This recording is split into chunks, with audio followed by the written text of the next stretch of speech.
Hello. आज हम लोग बात करेंगे डायबिटीज के बारे में। डायबिटीज एक ऐसा डिजीज हो गया है जो लगभग हर घर में और हर मनुष्य के लिए लगभग ये बहुत ही बड़ी समस्या बन चुकी है। तो हम लोग आज खुल के इस डायबिटीज के बारे में बात करेंगे और आज के दिन हम लोग ये जानेंगे कि डायबिटीज होता क्या है, ये हो कैसे जाता है, इसको हम नेचुरली रोक कैसे सकते हैं। आज हम लोग नेचुरली प्रिवेंशन के बारे में स्टडी करेंगे। जैसे अगर हम बात करें डायबिटीज होता क्या है, तो सबसे पहले हमारा जवाब आएगा कि हमारे बॉडी में जब 120 mg पर 100 ml ब्लड में इस लेवल से जब ज़्यादा ग्लूकोज के मालिक्यूल हो जाते हैं, ग्लूकोज का वेट हो जाता है, तो उसको हम कहते हैं कि अब ये पर्सन हमारी डायबिटीज के कंडीशन पे आ गया है। तो आज हम यही पढ़ेंगे कि हम लोगों के ब्लड में 120 मिलीग्राम पर 100 ml से जो हमारे ग्लूकोज का लेवल है वो ज़्यादा हो जाता है। तो कैसे हो जाता है? दरअसल हम लोग ये भी देखते हैं कि जब एज बढ़ने लगती है तो एज के अकॉर्डिंग ऑटोमेटिक हमारे बॉडी में ग्लूकोज का लेवल भी राइज कर जाता है, जो कि नॉर्मल से ज़्यादा हो जाता है। तो आज हम इन सब के बारे में स्टडी करेंगे कि वो कैसे होता है, क्या होता है। तो इससे पहले हमें ये समझना पड़ेगा कि हमारे ब्लड में जो ग्लूकोज का लेवल है या हमारे बॉडी में जो ग्लूकोज का लेवल है वो हमारे सेल के अंदर कैसे एंट्री करता है। जब भी हम खाना खाते हैं तो हमारे ब्लड में ग्लूकोज का लेवल बढ़ जाता है और ग्लूकोज का लेवल धीरे धीरे कम होने लगता है। और हम लोग ये भी जानते हैं कि जब ब्लड में ग्लूकोज का लेवल राइज होता है तो हमारा जो पैनक्रियाज है वो इंसुलिन हार्मोन को सीक्रेट करता है और ये इंसुलिन जो हार्मोन है ये कंट्रोल करता है हमारे ग्लूकोज के लेवल को ब्लड में, और ये हमारा सेल अपटेक कर लेता है ग्लूकोज को, ग्लूकोज 6 फास्फेट में कन्वर्ट करता है और लेटर ऑन ये ग्लूकोज 6 फास्फेट हमारा ग्लाइकोजन सिंथेज एंजाइम के प्रेजेंस में ग्लाइकोजन को सिंथेसिस करती है। तो आइए हम लोग देखें कि नॉर्मली होता कैसे है।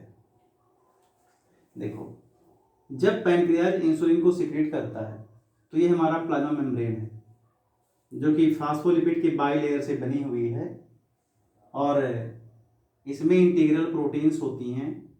ये प्रोटीन एज ए रिसेप्टर काम करती हैं इंसुलिन के लिए। यह मैंने लेबलिंग किया है इंसुलिन रिसेप्टर के नाम से। और यहाँ मैंने कुछ कीवर्ड दे रखा है जैसे IRS1, PI3K, PIP3, PIP2, PDK, PKV, GSK3, इन सब का मैंने यहाँ पे कीवर्ड दे रखा है। तो आइए मैं शुरू करते हैं। जब इंसुलिन बाइंड होता है हमारे रिसेप्टर से जो कि हमारे सेल के प्लाज्मा मेम्ब्रेन पे प्रेजेंट है, और ये हार्मोन्स कैसे एक्ट करते हैं हमारे बॉडी में, इसके बारे में हम इससे पहले एक वीडियो डाल चुके हैं। आप लोग चाहो तो लिंक में जाके पता कर सकते हो।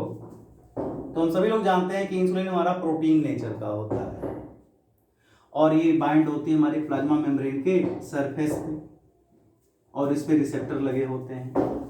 ये रिसेप्टर एक्टिवेट करता है IRS का। IRS1 का अगर हम पूरा नाम देखें तो इंसुलिन रिसेप्टर सबस्ट्रेट फर्स्ट है, मींस इंसुलिन रिसेप्टर का ये सबस्ट्रेट है और ये सबसे पहला सबस्ट्रेट है जो एक्टिवेट होता है इंसुलिन के बाइंड होने से।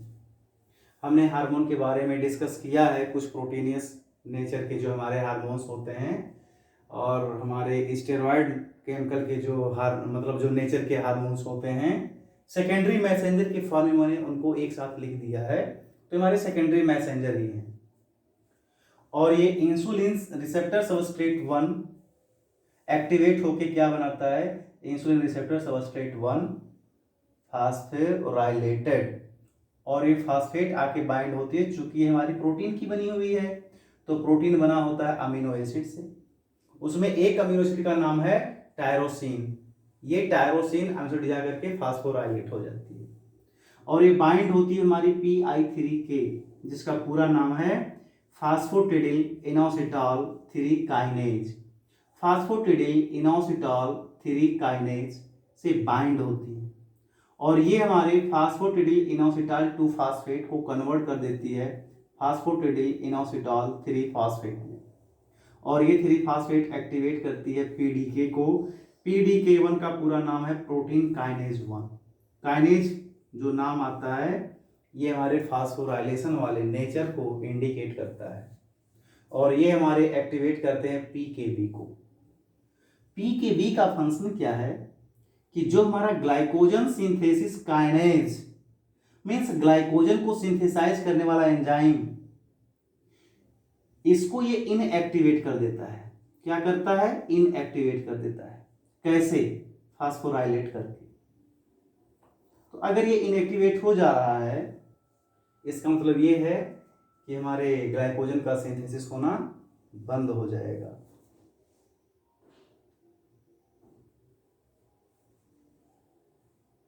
देखो, जनरली ये जो हमारे ग्लाइकोजन सिंथेटेज ए हैं, ये हमारे PKB के प्रेजेंस में क्या हो गए? इनएक्टिवेट हो गए, और जब ये इनएक्टिवेट हो गया तो ग्लाइकोजन का सिंथेसिस बंद हो जाता है।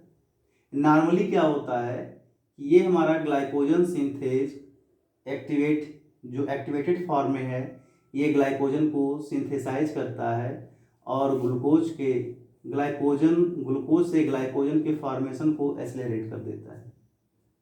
तो ये तो हमारा हो गया एक पाथवे, जिसमें हम ये देख रहे हैं कि हमारे ग्लाइकोजन के सिंथेसिस कैसे इनहिबिट किया जा रहा है और कैसे उसको प्रमोट किया जाता है। यहाँ पे देखिए नॉर्मली होता क्या है कि जो हमारा ग्लाइकोजन सिंथेज ए है, ये ग्लाइकोजन सिंथेज काइनेज एंजाइम के प्रेजेंस में ये बनाता है ग्लाइकोजन सिंथेज बी, और ये ग्लाइकोजन सिंथेज भी इनएक्टिव फॉर्म में। यहाँ थोड़ा ध्यान देने की बात यह है कि glycogen synthase A in presence of GSK3 यानी ग्लाइकोजन सिंथेज काइनेज 3 प्रोटीन के प्रेजेंस में ये इनएक्टिवेट होता है। इनएक्टिवेट होने के साथ साथ ये PP1, जिसका पूरा नाम है फास्फोप्रोटीन फास्फेट 1, फास्फोप्रोटीन फास्फेट 1 को 3PPI में कन्वर्ट करता है और ये फिर एक्टिवेट करता है, और इस तरह से हमारे यहाँ पे देख रहे हैं ग्लाइकोजन का सिंथेसिस होना शुरू हो जा रहा है। तो अगर हमारा GSK इनएक्टिव हो गया तो हमारे ग्लाइकोजन सिंथेज कभी भी एक्टिव नहीं हो पाएंगे, कभी भी इनएक्टिव नहीं हो पाएंगे। थोड़ी बात पे ध्यान दो, GSK3 अगर हमारा एक्टिव है तो ग्लाइकोजन सिंथेज ए कन्वर्ट हो जाता है ग्लाइकोजन सिंथेज बी में, जो कि इनएक्टिव फॉर्म है, और फर्दर ये जब ब्रेक होता है PP1 को जब 3PPI यानी पायरोफॉस्फेट को रिलीज करवा करके फिर इसको एक्टिवेट करता है। देखिए इसे इनएक्टिवेट होने से रोकता है हमारा PKB। अगर GSK प्रोटीन एक्टिवेट होता तो ग्लाइकोजन सिंथेज ए एंजाइम कन्वर्ट होता ग्लाइकोजन सिंथेज बी में, जो कि इनएक्टिव फॉर्म है, और ग्लाइकोजन का सिंथेसिस रुक जाता। लेकिन जब PKB जो कि हमारा एक्टिवेट हुआ है, जब इंसुलिन बाइंड हुआ, तो इस केस में GSK3 को इसने इनएक्टिवेट कर दिया, और जब इनएक्टिवेट कर दिया तो ग्लाइकोजन सिंथेज ए एंजाइम कन्वर्ट नहीं हो पाएगा ग्लाइकोजन सिंथेज बी में, और ग्लाइकोजन सिंथेज बी जो कि इनएक्टिव फॉर्म है, इसका मतलब ये है कि जब इंसुलिन बाइंड होगा और हमारा PKB एक्टिवेट होगा, GSK3 को इनएक्टिव कर देगा, तो ग्लाइकोजन सिंथेज ए हमारा कंटिन्यूअसली ग्लाइकोजन को सिंथेसिस करता रहेगा। तो चलिए हम ये देखते हैं ग्लाइकोजन को सिंथेसिस करने के लिए हमारे सेल के साइटोप्लाज्म में ग्लूकोज होना चाहिए, और ग्लूकोज है कहाँ? ग्लूकोज अभी नॉन साइटोप्लाज्मिक फेज में है, मतलब हमारे सेल के बाहर है, और सेल के अंदर हमारे ग्लाइकोजन का फॉर्मेशन होगा। तो देखिए एक तो पाथवे ये हो गया, मींस जो हमारे सेल के अंदर है ग्लूकोज, वो ग्लूकोज ग्लाइकोजन सिंथेज हमारा क्या बना रहा है? ग्लाइकोजन को बना रहा है, नाम ही है ग्लाइकोजन सिंथेज। ये जब इंसुलिन बाइंड हुआ तब। जब तक इंसुलिन बाइंड नहीं था तो ग्लाइकोजन सिंथेज ए हमारा कन्वर्ट हुआ था ग्लाइकोजन सिंथेज बी में, जिससे हमारे ग्लाइकोजन का फॉर्मेशन नहीं हो रहा था। अब हम दूसरे पाथवे को देखते हैं। यही इंसुलिन प्रोटीन जब इस रिसेप्टर से बाइंड होता है और ये एक्टिवेट होता है इंसुलिन रिसेप्टर सबस्ट्रेट 1 को एक्टिवेट करता है और ये फास्फोराइलेट होकर बाइंड होता है PI3K से, और ये हमारा एक्टिवेट करता है PIP2 को, जो कन्वर्ट होता है PIP3 में। PDK1 को एक्टिवेट करेगा, PDK1 PKB को एक्टिवेट करेगा, ये PKB फिर PKB stimulate movement of glucose transport from internal membrane vesicle to the plasma membrane increasing the uptake of glucose. और ये जो साइटोप्लाज्मिक वेसाइकिल में जो हमारा GLUT4 बाइंड है और जो कि साइटोप्लाज्म में है, अभी साइटोप्लाज्म में होने की वजह से ये ग्लूकोज को अपटेक नहीं कर पाएगा, क्योंकि इस ग्लूकोज, इसका पूरा नाम क्या है, GLUT4 मतलब ग्लूकोज ट्रांसपोर्टर प्रोटीन है और ये 4th रैंक का है। GLUT1, GLUT2, GLUT3, GLUT4, GLUT5, GLUT6 ऐसे अलग अलग तरह के हमारे प्रोटीन होते हैं जो कि ग्लूकोज को हमारे अपटेक को बढ़ाते हैं। अब जब PKB एक्टिवेट हुआ तो ये स्टिमुलेट करता है इस वेसाइकिल को। वेसाइकिल बनते कहाँ से हैं, हम लोग पहले पढ़ चुके हैं कि ये जो हमारा सेल है, सेल में सेल ऑर्गेनल्स होते हैं, एंडोप्लाज्मिक रेटिक्यूलम, इसके बाद गाल्गी बॉडी कुछ बनाती है सेक्रेटरी वेसाइकिल को, यहाँ तक कि यही हमारी बनाती है उसको लाइसोसोम को ही बनाता है। तो कहने का मतलब ये है कि ये जो वेसाइकिल बनी है, ये वेसाइकिल हमारी कुछ इसी सिस्टम से बना है। एंडोप्लाज्मिक रेटिकुलम ने गाल्गी बॉडी को ट्रांसफर किया, और हम लोग ये भी पढ़े हैं कि एंडोप्लाज्मिक रेटिकुलम होता है 2 तरह का, स्मूथ एंड रफ हमारे प्रोटीन को सिंथेसाइज करता है, तो ये प्रोटीन बन गया और ये पहुंचा गाल्गी बॉडी के पास। गाल्गी बॉडी ने एक वेसाइकिल में इसको अरेस्ट कर लिया और ये ग्लूट साइटोप्लाज्म में पड़ा है, क्योंकि साइटोप्लाज्म में पड़ा रहता है वेसाइकिल। और ये जब PKB एक्टिवेट होता है तो इसको ट्रांसफर्ड कर देता है कहाँ, प्लाज्मा मेम्ब्रेन पे। आप लोगों ने ये भी पढ़ा होगा कि Golgi body endoplasmic reticulum are also helpful in the plasmogenesis, plasma membrane biogenesis में जो प्लाज्मा मेम्ब्रेन है इसको सिंथेसाइज करता है। और ये हमारे जो GLUT4 प्रोटीन है कहाँ आ गए, सरफेस पे। और जब सरफेस पे आ गए तो यहाँ एक चैनल बन गया, जो हमारे ग्लूकोज ब्लड में पड़े हुए थे, नॉन साइटोप्लाज्मिक फेस में पड़े हुए थे, वो ग्लूकोज हमारे सडनली क्या हुए, साइटोप्लाज्म में आना शुरू हो गया। देखो ग्लूकोज जब आता है साइटोप्लाज्म में तो इसके पास चांस है कि ये रिवर्स होके फिर निकल सकता है नॉन साइटोप्लाज्मिक में। तो जैसे ग्लूकोज हमारी आती है, ये क्या होता है, ग्लूकोकाइनेज एंजाइम के प्रेजेंस में तुरंत कन्वर्ट हो जाती है ग्लूकोज 6 फास्फेट में। और जब ग्लूकोज 6 फास्फेट में कन्वर्ट हो गई, मान लो हमारा ग्लूकोज का मॉलिक्यूल इतना बड़ा था, आसानी से आ गया, बाहर जा भी सकता है। अब एक कन्वर्ट हो गया इतने बड़े मॉलिक्यूल में फास्फेट के साथ, तो क्या अभी बाहर जा सकता है, तो आपका जवाब होगा नहीं। जैसे कोई एक आदमी आपके गेट से अंदर आया और आपका गेट इतना है कि उस रास्ते से एक ही आदमी अंदर आ सकता है, आप 2 लोगों को एक साथ एक में बांध दो, कहो अब गेट से बाहर जाओ, तो बाहर नहीं जा सकते। सेम यही प्रोसेस यहाँ पे होता है। ग्लूकोज का मॉलिक्यूलर वेट छोटा है, आसानी से साइटोप्लाज्म में चला आया, ग्लूकोज हेक्सोकाइनेज एंजाइम ने क्या किया, ग्लूकोज 6 फास्फेट में कन्वर्ट कर दिया। अब इसका मॉलिक्यूल बड़ा हो गया, ये ग्लूकोज के साइटोप्लाज्म से बाहर नहीं जा सकता।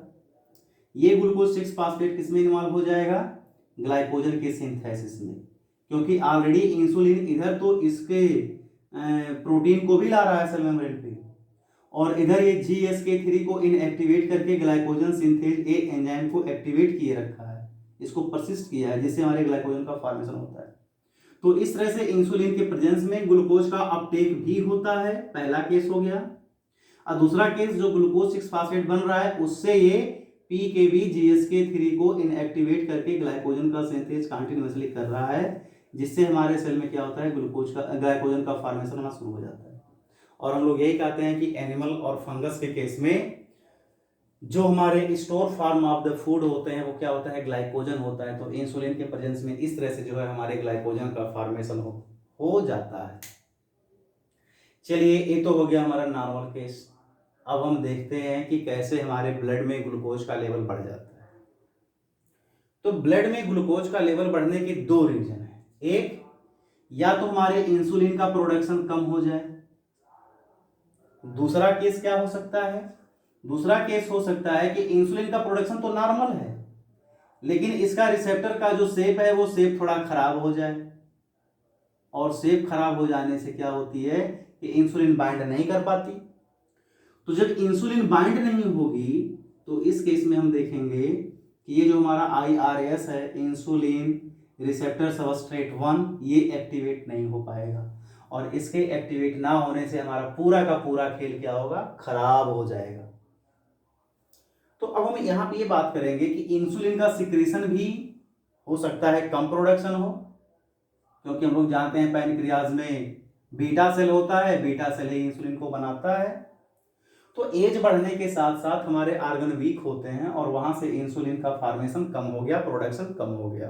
तो इस केस में भी हमारे ब्लड में ग्लूकोज का लेवल हाई रह जाएगा, क्योंकि वो सेल अपटेक नहीं कर पा रहा है। ये भी हो सकता है कि इंसुलिन का प्रोडक्शन सही सही है, लेकिन जो हमारे बॉडी के अदर सेल हैं जो ग्लूकोज को अपटेक करते हैं, वो सेल का जो रिसेप्टर है ये ठीक से नहीं बन पा रहा है और ये डिफॉर्मिटीज हो गई। जैसे हम लोग देखते हैं, जो हम लोगों की बाइक होती है, जब ज्यादा दिन हो जाता है तो बाइक में की लगा के स्टार्ट करने के बाद की को हम निकाल भी लेते हैं, और इसके बाद फिर भी वो चलता रहता है, मीन्स उसकी की खराब हो जाती है, कभी भी रास्ते में गायब भी हो जाता है। तो एज बढ़ने के साथ साथ, चूंकि हमारे बॉडी में हम लोग सभी जानते हैं कि 24 घंटे में 1 से 2 सेल बनता है, बहुत सारे पुराने सेल डेड हो जाते हैं, नए सेल बनते हैं। और ये जो हमारे सेल का फॉर्मेशन है डिपेंड करता है पूरे के पूरे बायोमॉलिक्यूल किसके हेल्प से बनते हैं? हमारे डीएनए की हेल्प से बन रहे हैं। तो हमारे बॉडी में बहुत सारे डीएनए जो है डेली डैमेज हो रहे हैं।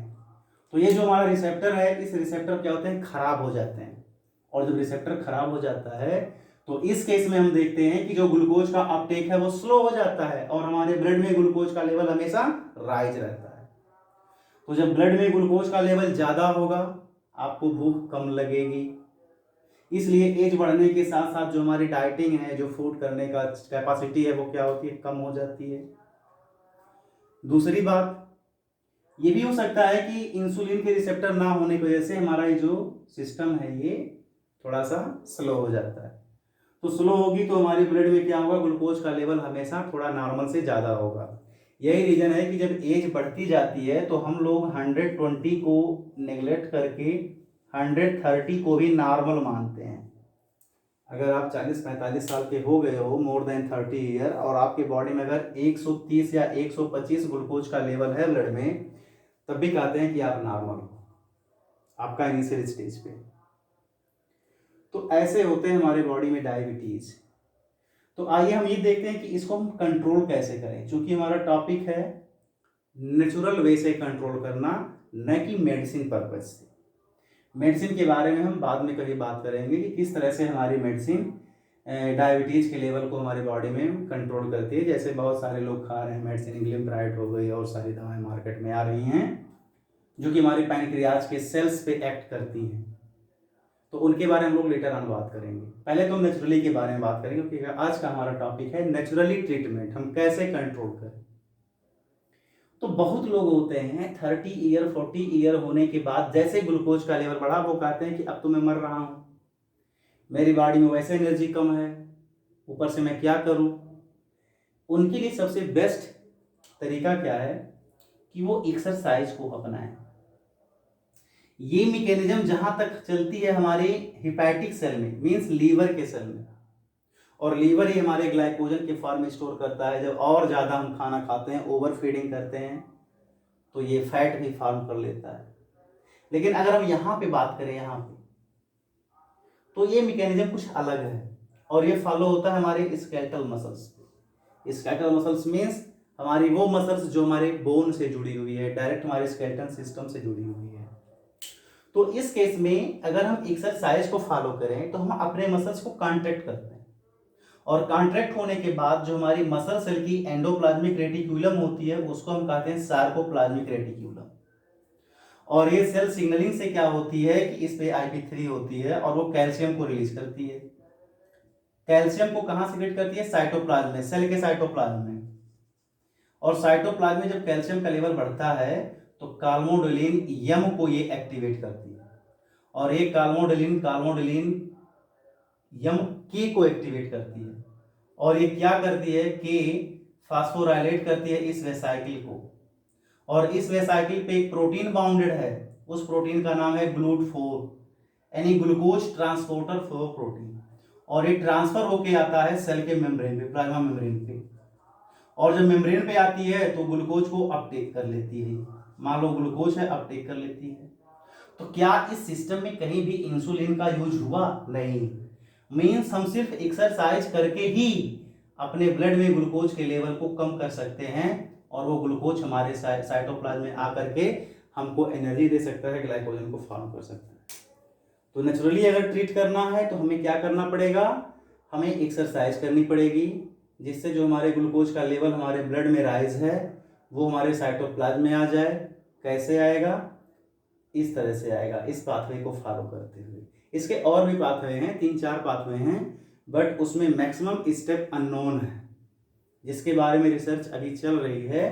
तो लेकिन ये पाथवे बिल्कुल क्लियर है, इस तरह से हम ग्लूकोज के अपटेक को इन्हांस कर लेते हैं। इसलिए मैंने एक ही पाथवे को जो हमारी जानकारी में है उसी को मैंने यहाँ पे एक्सप्लेन किया। तो ये हमारी नेचुरली ट्रीटमेंट है। कहने का मतलब कि अगर आप मोर देन 30 ईयर या फिर 35 ईयर्स हैं तो आपको डेली कुछ ना कुछ वर्कआउट करना चाहिए, जिससे आपके बॉडी में क्या हो, ग्लूकोज का अपटेक बढ़ता रहे और आप एक हेल्दी जीवन को व्यतीत कर सकें। तो ये था हमारा कुछ ग्लूकोज के टॉपिक पे डिपेंडेंट। नेक्स्ट बार हम बात करेंगे कि हम किस तरह से मेडिसिन लेकर के, अगर हमारा इंसुलिन बिल्कुल नहीं रिलीज हो रहा है और हम एक्सरसाइज नहीं कर सकते, वीक हैं, तो हम उसको कैसे कंट्रोल करें, इसके बारे में हम नेक्स्ट बार डिस्कस करेंगे। ये पूरा सारांश था हमारे डायबिटीज़ के बारे में। आई होप आप लोगों को कोई परेशानी नहीं होनी चाहिए। बहुत सारे लोग हैं, अब ऐसे जवाब आप लोगों को नहीं देना चाहिए कि एक्सरसाइज करने से क्या होगा, हम वीक हैं और भी वीक हो जाएंगे, बॉडी में एनर्जी नहीं है। तो आप लोग इस तरह से अपने लाइफ स्टाइल में चेंजेस लाओ और अपने हेल्दी लाइफ को जियो। Thank you for watching this video. धन्यवाद। आप लोग स्वस्थ रहें, एंजॉय करें।